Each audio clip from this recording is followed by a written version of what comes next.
પોરબંદર સહિત જિલ્લાભરમાં સતત વરસાદ પડી રહ્યો છે। આજે શુક્રવાર સુકનવંતો બની રહ્યું હોય તેમ વહેલી સવારે 6 વાગ્યાથી જ સમગ્ર જિલ્લામાં સતત વરસાદ પડી રહ્યો છે। પોરબંદર શહેરમાં 2 ઇંચ જેટલો વરસાદ પડતા ઠેકઠેકાણે વરસાદી પાણીનો ભરાવો થયો હતો। આ ઉપરાંત રાણાઓમાં પણ 1.5 ઇંચ જેટલો વરસાદ પડી ગયો હતો।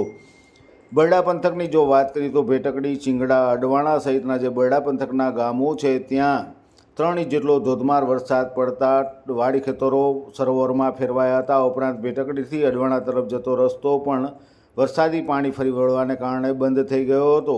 આજે સમગ્ર જિલ્લામાં સવારથી જ વરસાદી માહોલે જમાવટ કરી હતી અને પોરબંદર અને બરડા પંથકમાં મેઘરાજાએ હેત વરસાવતા 2 થી 3 ઇંચ જેટલો વરસાદ પડી ગયો છે। સમગ્ર જિલ્લામાં આજે વરસાદને પગલે અનેક સ્થળોએ વરસાદી પાણી ભરાવાની સમસ્યા જોવા મળી હતી। ખાસ કરીને બરડા પંથકમાં વરસાદને પગલે ખુશી જોવા મળી રહી છે। ખેડૂતોએ મગફળી સહિતના પાકનું વાવેતર કરી દીધા બાદ પડી રહેલો વરસાદ પાક માટે ફાયદાકારક હોવાનું પણ જાણવા મળી રહ્યું છે।